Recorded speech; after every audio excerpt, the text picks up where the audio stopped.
because I killed somebody because I needed to check a tweet. These are moments in time. So there are so many things that can keep you from being successful. So if someone's complaining about something, it means they know there's something they can do about it, because we don't complain about the things we can't change.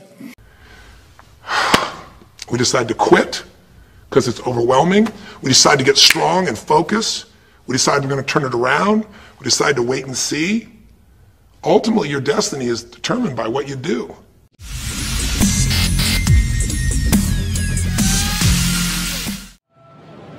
Maybe it's my fault. Maybe I led you to believe it was easy when it wasn't. Maybe I made you think my highlights started at the free throw line and not in the gym. Maybe I made you think that every shot I took was a game winner. That my game was built on flash and not fire. Maybe it's my fault that you didn't see that failure gave me strength, that my pain was my motivation. Maybe I led you to believe that basketball was a God-given gift and not something I worked for every single day of my life. Maybe I destroyed the game. Or maybe you're just making excuses. Roberto, this is a tremendous question. I think the biggest obstacle to success is a lack of optimism. That question in itself is the problem, my friend, right? You're looking at two things that are both negatives, and guess what? Both of them are obstacles. When I started WineLibrary.com transformation from my business, I had time. I worked my face off every minute, but we didn't have a whole lot of money in our profit center, so it took more time, right? It's just the way it is. Today, I have more money, but boy, don't I have time. But neither, ever will be an excuse for me. And so, just to drill this through the throat of the Vayner Nation, that's right, I went that graphic. Don't smile, D-Rock. Here's the bottom line.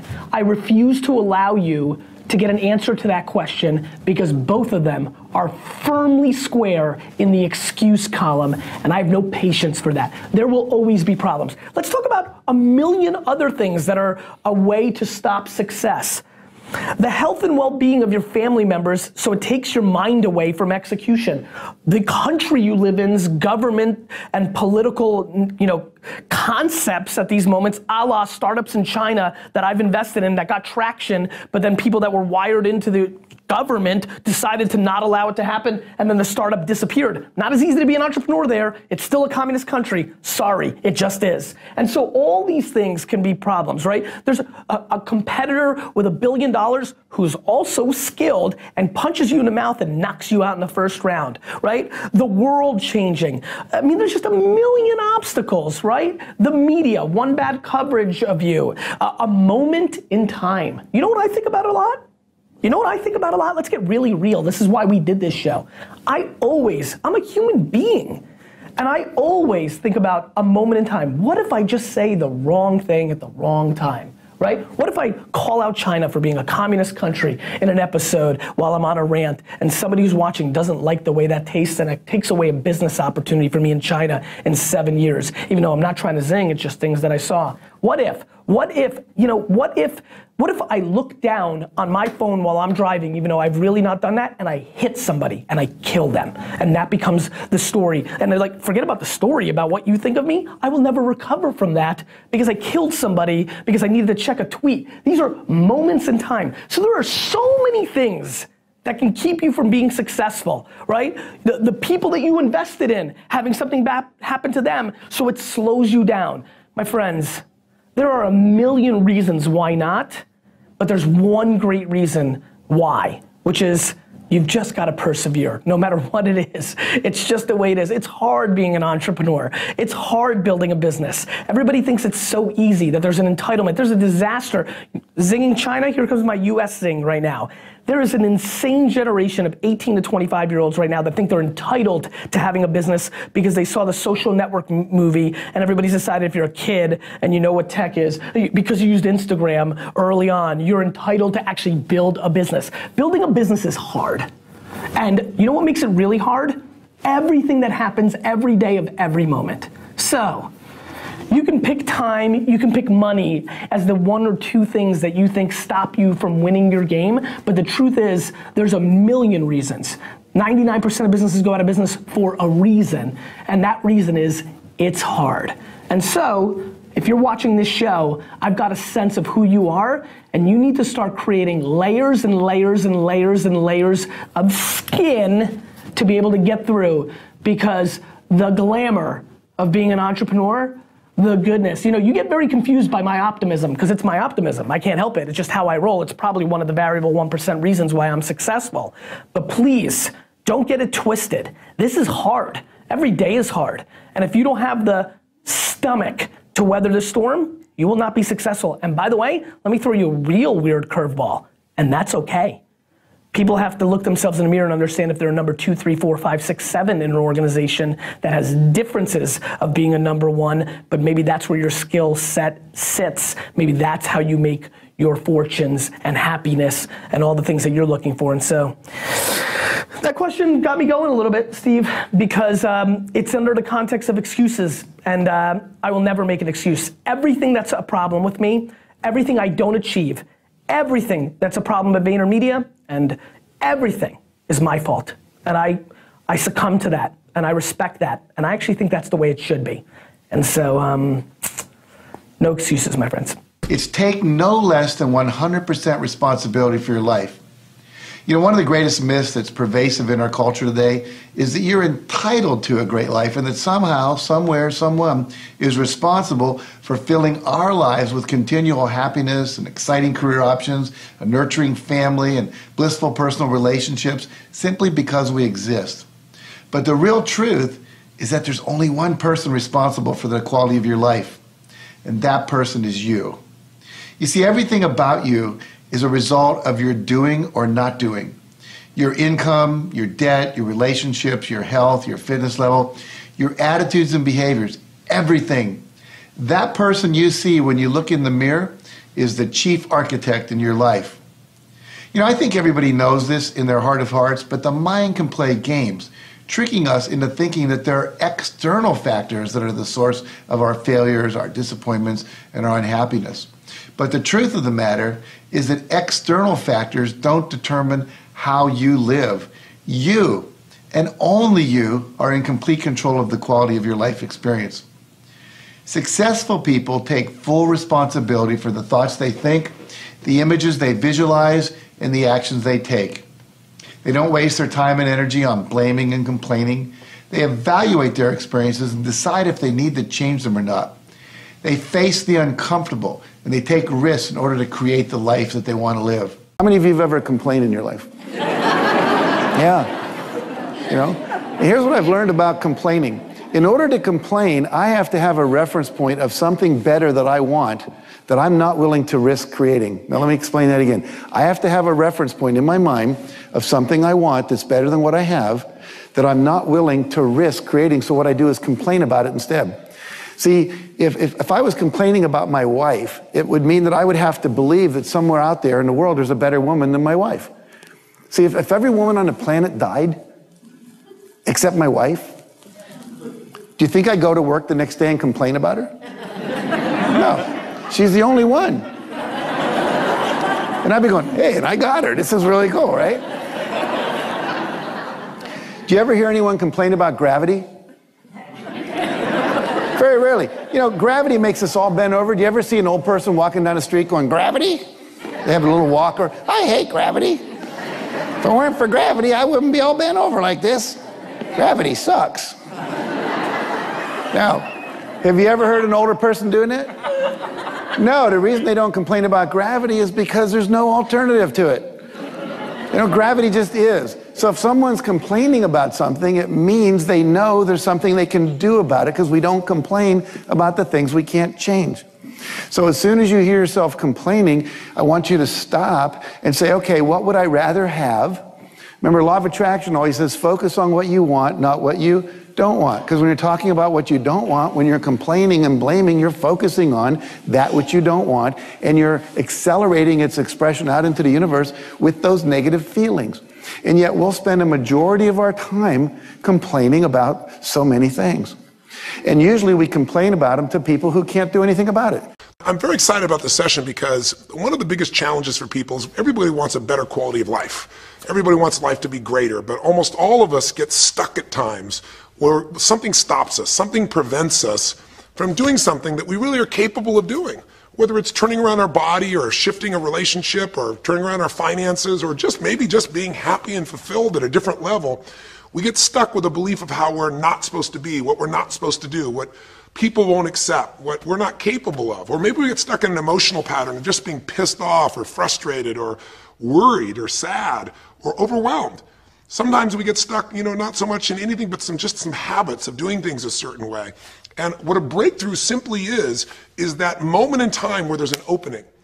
And the opening can come from a conversation. It can come from meeting somebody that inspires you. It can come from an insight. It can come from watching a movie and being moved emotionally at just that right moment. It usually comes because something kind of clicked inside of us. Something snapped us and made us look at life through a different filter, in a different way. And it's a real breakthrough because you take that little insight, that little distinction, that little moment, or maybe that little or big emotion inside of you that says, no more, I'm going to change this.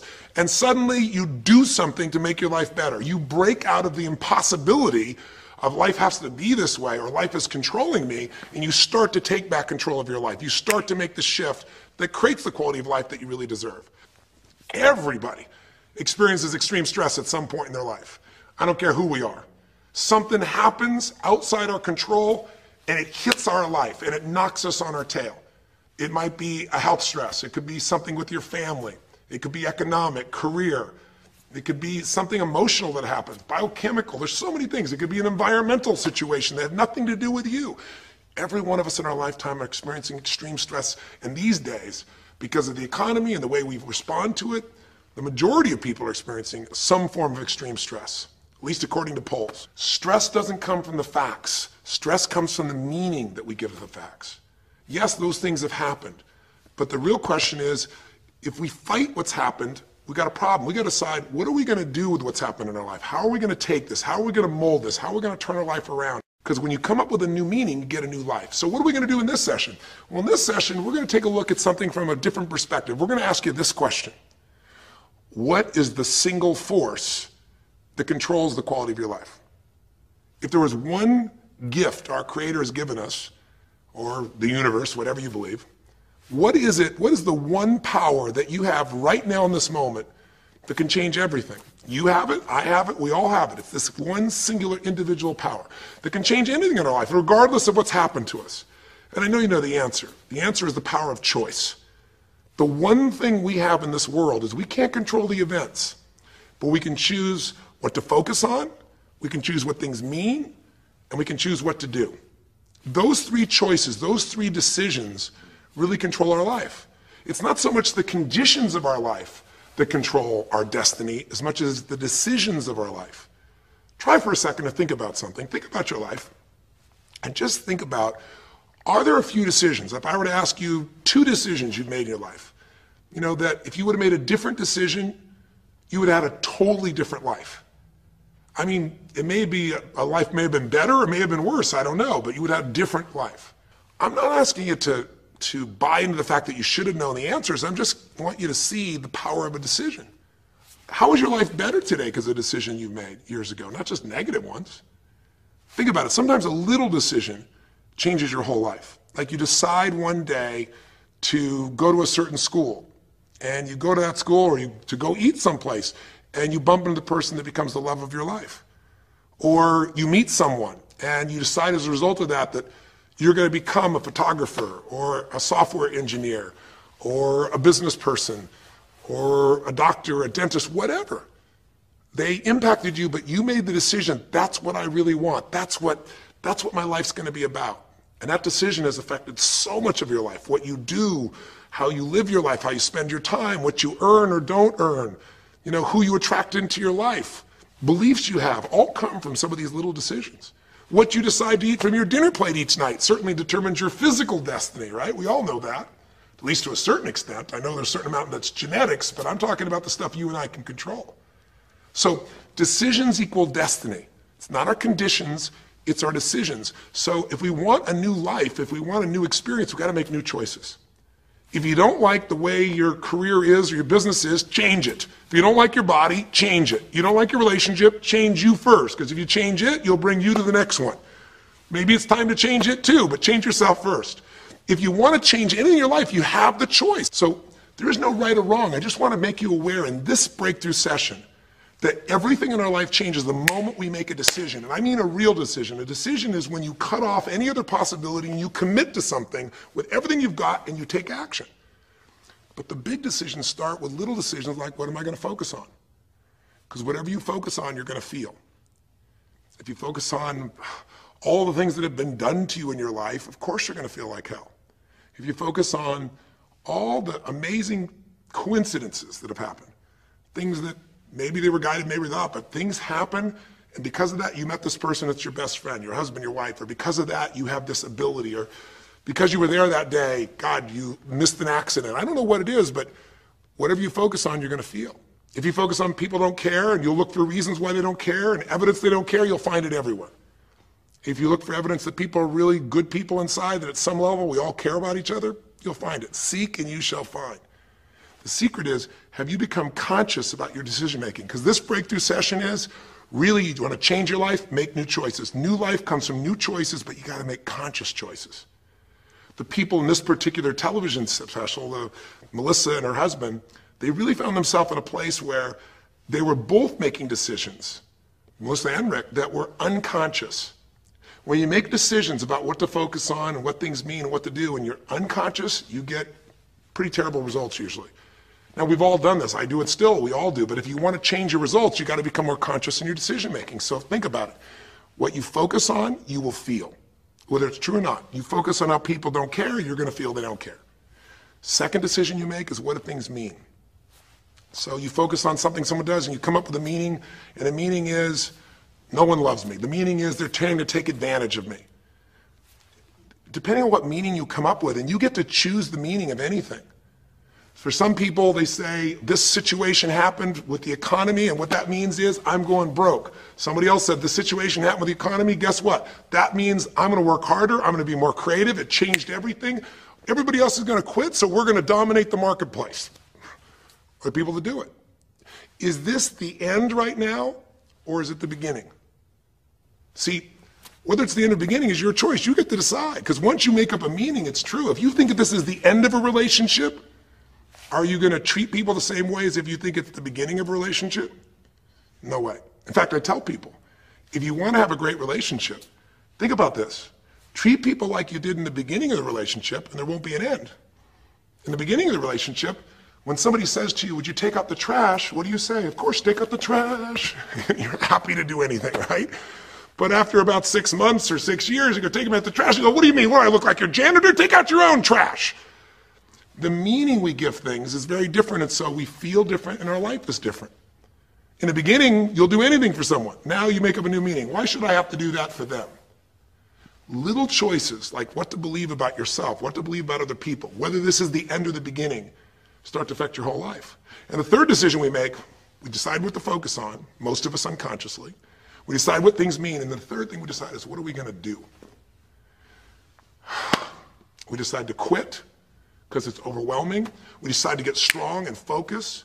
We decide we're going to turn it around. We decide to wait and see. Ultimately, your destiny is determined by what you do. So, for example, what do you do if somebody comes to you one day and says, you have a tumor? Again, I've had that experience. I use that as a reference point because I've had a lot of intense experiences in my life, but that was one of the more intense ones for sure. Had many, but that was very intense. You know, first, what do you focus on? Do you focus on it's over? Do you focus on why me? Do you give it a meaning that says, I'm going to die? What do you do? Do you just go through traditional therapeutic approach? Do you put yourself in the hands of someone else? Do you evaluate this? Do you get a second or third opinion? Your destiny is determined by your decisions. Now, if you're a guy like Lance Armstrong, you focus immediately on, I got to find a solution. The meaning you come up with is, this is the ultimate battle. And what you decide to do is you're going to exhaust every possibility. Now, that doesn't guarantee you're going to succeed, but it's interesting. When you have that kind of a mindset, it shifts you. And Lance Armstrong, I mean, he was told things like, look, You got tumors here in your brain, you got them in your lungs, right? You got obviously in testicles, and you ride a bike for a living. That's pretty tough. But he made it through all of those pieces. Now, am I saying because he made the right choices? I can't tell you that. There's certainly some grace in everything. I think in life, there's three things. There's our ability to choose what we're focused on, to commit, to get a result, to put all our intention and focus into something. There's our ability to do the right things, to have the right strategy, to execute. And then there's some grace. There's what some people call luck, some people call grace. There's if you do the right things over and over again and with total focus, sometimes, you get good fortune that comes your way. And you tend to have more good fortune when you're totally focused and decisive and you take lots of action than if you kind of just sit around and accept things like you don't have a future. But the point of the matter is this guy turned it around. What was he like after he got through this problem? After he had his breakthrough, after he faced cancer, racing against some other guy seemed like nothing by comparison. You're not much of a competitor. I faced death. And he goes on to win Tour de France after Tour de France after Tour de France, breaking every record anyone could ever imagine. What do you do decades ago, half a century ago almost now, and someone says to you, go to the back of the bus, and you're African American? One woman just decided, you know what, you can't take my dignity from me. I can only give that up, and I don't choose to give it up. And I will not go back to the bus. The answer is no. And Rosa Parks changed an entire society because that day she chose to focus on something else. She gave it a different meaning. This is not a command. You do not have control over me. And she decided to fight. And she changed the direction of a country and of many other countries. She started something. We forget that you don't have to be famous to have the ability to change at least your own personal history, to change the direction we go in our life. We have the power to choose, even if you haven't before. You can finally say, no more, I won't put up with that, within myself or from anybody else. And here's what I'm going to do differently. That's where the breakthroughs really start to happen. You never went after that dream. You never acted on those ideas. You never used those talents. You never used those gifts. And there they are standing around your bed looking at you with large angry eyes saying, we came to you and only you could have given us life. And now we must die with you forever. And the question is, if you died today, what dreams, what ideas, what talents, what books, what music, what leadership, what voice will die with you? Miles Monroe, great orator and speaker, said the wealthiest place on the planet, it's not in the Far East where there's oil in the ground. It's not in South Africa where there are diamond mines. He said the wealthiest place on the planet is the cemetery.